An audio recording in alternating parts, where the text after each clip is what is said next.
Audi benigne conditor, nostras preces cum fletibus, in hoc sacroie junio fossas quadragenario. Scrutator albe cordium, infirmatus sis virium. Hermanos de paz, bendiciones para todos ustedes. Estamos recorriendo la Cuaresma, 40 días de camino a la Pascua, corazón del año litúrgico, el corazón de nuestra fe cristiana. En este caminar cuaresmal que estamos desarrollando, debemos recordar algo importantísimo que el Señor nos decía. Hay un peligro, en otras palabras, pasarnos la vida juzgando y condenando al prójimo. Cristo conoce a cada discípulo, conocía al hombre. La misma Escritura dice, Él sabía lo que pensaban, sabía y conocía los sentimientos. Y los discípulos mismos no estaban lejos de caer en ello, juzgar y condenar. Ni qué decir de los fariseos, que hasta en lo religioso y en lo político habían caído en ello. Hoy quiero recordarte un peligro en nuestro camino cuaresmal. El peligro de pasarnos el tiempo juzgando, hablando, sintiendo cosas que no debemos sentir sobre los demás. El peligro de juzgar y condenar. En esta reflexión te debo recordar lo que el mismo Jesucristo nos decía. El apóstol Santiago lo recoge muy bien en su carta. Santiago dice, no tienes excusas. Tú, seas quien seas, si te pasas la vida condenando y señalando en el prójimo lo que quizás tú mismo haces o piensas. Tú, dice Santiago, te condenas, te pierdes, porque haces lo que criticas en el otro. Sucede. Por eso el mismo Jesús, el mismo Maestro nos hablaba en el Evangelio sobre la pelusa y la viga, recuérdalo, ¿no? Pero a veces yo he escuchado a personas que comentan, bueno, ¿y quién eres tú para corregirme? O nadie puede corregir a nadie, todos somos pecadores. Y entonces caemos en la idea de que como nadie está libre de pecado, capítulo 8 de San Juan, nadie tira la primera piedra, entonces caemos en un conformismo. Tú eres así, yo soy así, perfecto, nadie juzga al otro, nadie dice nada y el silencio cómplice. No, Jesucristo no dice que cada quien viva como quiera, ¿no? Hace unos días preguntaba yo en una encuesta de un trabajo a los estudiantes, ¿qué opinan de tal cosa? Y les puse varios temas, el aborto, la pena de muerte, etc., ¿no? Dame tu opinión. ¿Y qué piensa de aquellos que piensan lo contrario a lo tuyo? ¿No? Entonces, si un chico decía, yo estoy de acuerdo con la pena de muerte, dame tus motivos, ¿y qué piensa de los otros, de los que piensan distinto? Y la mayoría de alumnos ponía, estoy de acuerdo, no estoy de acuerdo, pero siempre en qué coincidían. Bueno, pero si alguien piensa distinto hay que respetar su pensamiento. Cuidado, en el fondo parece correcto, pero ¿qué tanto podríamos caer en un relativismo de tal manera de que, bueno, yo pienso así, tú así, es tu verdad, es mi verdad, nos llevamos bien, no nos peleemos, somos felices? Un mundo donde no prima la verdad, no es tu verdad y mi verdad, ¿no? Entonces, ¿qué sucede? Hoy estamos hablando de los que quieren imponer su manera de pensar, que ese es el error más terrible. Claro, como yo no quiero imponerte mi verdad y yo quiero respetar la tuya, entonces tú vas con tu verdad y yo voy con mi verdad. Los dos compartimos el mismo techo, la misma experiencia, etc., pero cada uno vive como quiere. Cuidado, hay que vivir como Cristo nos propone, y Cristo no nos propone cosas distintas. El respeto a la vida, por ejemplo, es una verdad absoluta, ¿no? Hay derechos que brotan de la misma creación del hombre, son inherentes a su naturaleza, ¿no? Entonces, hoy día hay un peligro permanente. Nos vamos a los extremos.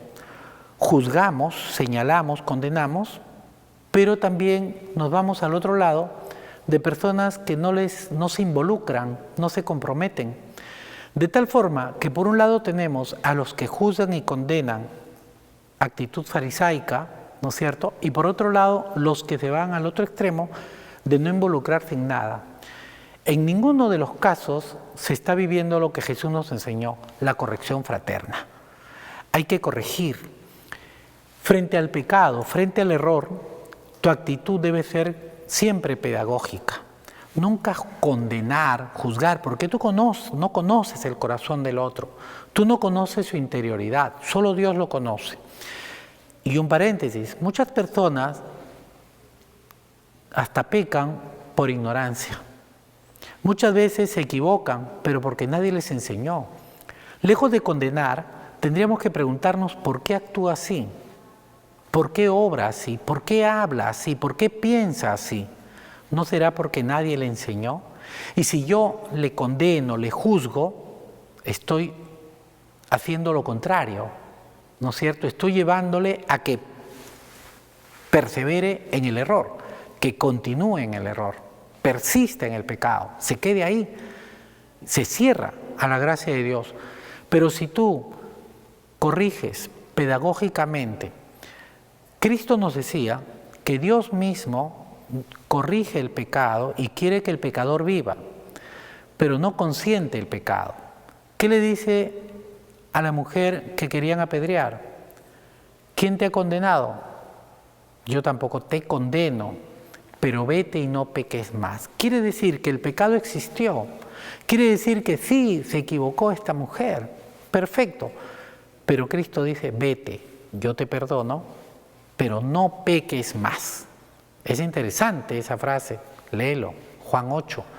Entonces, hoy día debemos revisar nuestra actitud frente al pecado ajeno y al pecado propio. Esopo, el gran fabulista que vivió más o menos 500 años antes de Jesucristo, solía representar gráficamente a estos hombres que se pasan la vida juzgando el pecado ajeno como si fuera un hombre que tiene dos morrales, dos bolsas. Un morral delante, muy cerca a los ojos, con los defectos ajenos, que le gusta a este hombre ver los defectos ajenos. Y la otra bolsa, que tiene los defectos propios, se lo pone a la espalda, porque no los quiere ver. Somos así, somos como esa fábula de Esopo, como esa representación. Nos gusta ver, entre comillas, preferimos ver los defectos, entre comillas, debilidades ajenas, pobrezas ajenas, y no vemos la nuestra.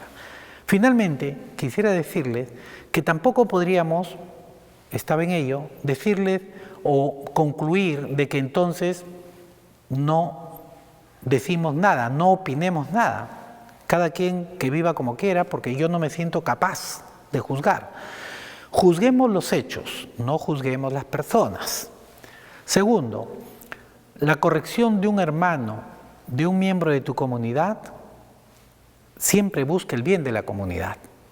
No te lo está diciendo por incomodarte o porque se crea mejor que tú. Recuerda eso, acepta la corrección fraterna, frater hermano. Quien te está corrigiendo es un hermano, pero tú eres libre o no de aceptar esa corrección. Recuerda siempre, lo está haciendo por tu bien y por el bien de la comunidad. Piensa siempre eso, la dimensión horizontal. Y segundo, Él te está corrigiendo no porque se sienta mejor que tú o sea mejor que tú. Hasta un pecador te puede corregir. Hasta un pecador te puede corregir, te puede hacer ver tu pecado. Quiere decir que no es requisito estar en gracia de Dios, no tener pecado para corregir al prójimo, para decirle al otro. Hasta en la boca del pecador puede haber una palabra que viene de Dios. Es posible. No es lo óptimo, pero es posible, no lo sabemos.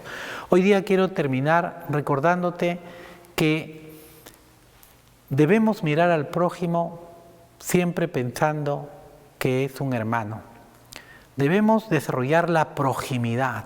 Y como en la parábola del buen samaritano, no nos debemos pasar la vida yendo a los cruces de los caminos para levantar a los asaltados, a los que están heridos. El ideal sería que no haya heridos, que no haya asaltados en el camino. Esa es la aspiración del cristianismo. El cristianismo, la iglesia, no ha sido constituida por Cristo para pasarse la existencia, ¿no?, dando de comer al hambriento, dando de beber al sediento.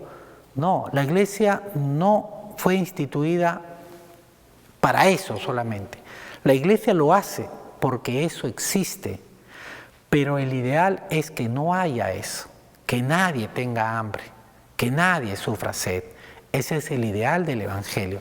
Por eso, al terminar, quiero invitarte a que sigas caminando en este tiempo de Cuaresma hacia esa luz, la Pascua. Pascua es pasar. No se trata de ver cómo Cristo pasa de la muerte a la vida. La próxima Pascua consistirá en meterte en esa luz para que tú pases de la mano de Jesús de la muerte a la vida.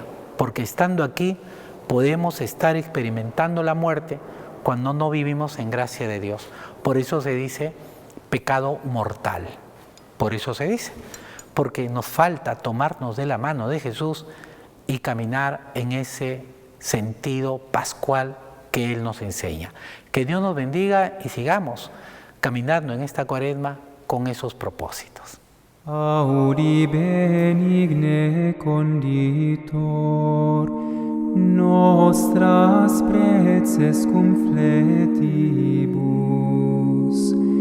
in hoc sacroie junio fossas quadragenario Scrutator